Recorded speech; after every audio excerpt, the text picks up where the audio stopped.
It was a challenge to try and capture something as iconic as Alcatraz.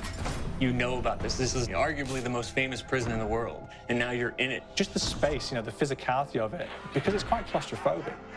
When modern-day prisons are designed, they really consider not intimidating people or making the spaces, you know, as least stressful as possible. Well, Alcatraz didn't suffer from those restrictions.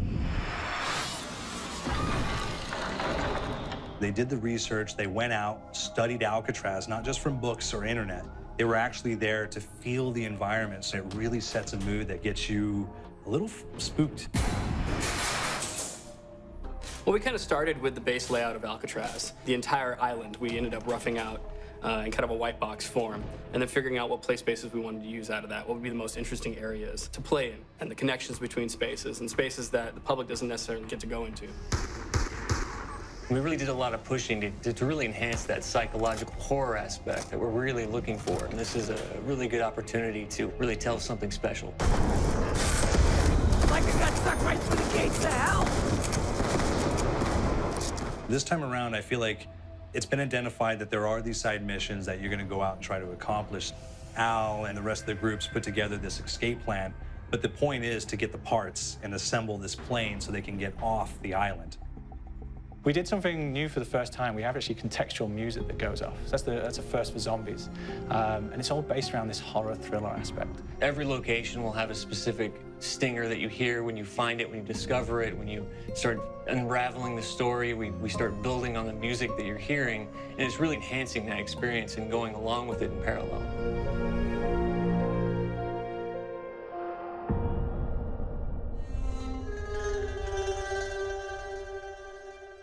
Because we wanted to embrace this kind of horror thriller element, we wanted character actors, guys who could really embody someone and then convey emotion. So that's why we went for guys like Ray Liotta, getting in that kind of guy, you know, we wanted a frantic nature. So he plays a character called Billy Handsome, who's this kind of psychopath who would be employed by the mob to kill people in interesting ways. Chaz Palminteri, he plays a guy called Sal DeLuca, an old mob boss. Michael Madsen playing Finn O'Leary. He's kind of worked himself from the floor, you know, from the streets. He's got his hands dirty and the blood and the guts a couple of times. And then we had Joe Pantoliano, and he plays Arthur Arlington, who's nicknamed the Weasel. Those guys, they bring a quality and a subtlety and timing that you can't really identify or try to recreate. Bring it on, dirtbags! You start off in the afterlife mode, and that's just going to be, you know, what's going on. You're going to try to solve the mystery from the second you start. Afterlife, to me, brings a new element, like a new puzzle element. It forces me to think a little bit more or look for the clues or kind of think of zombies on a slightly deeper level. You see clues throughout the map that tell you, ooh, perhaps if I'm in the afterlife, I can interact with this object, or there's some puzzle going on here that I need to be in the afterlife. Back east, I whacked a dirty dentist with one of these. Took forever, too. Alcatraz has a Civil War kind of fort background before it turned into a penitentiary. And so we had this kind of backstory, the idea that the warden would have collected Civil War weaponry. And one of them is a blundergat. It's a fictional weapon, but the idea of the combination between a blunderbuss and a Gatling gun. And possibly, it might be a way of upgrading it to a more fantastical weapon that the players may find. You all gotta go sometime? You just went now.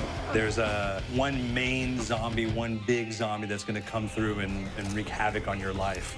He'll lock down the perk machine, he'll close down the box, so you have to pay to get that open again. So you don't want him to interfere with your process. Now's a good time to pick a fight.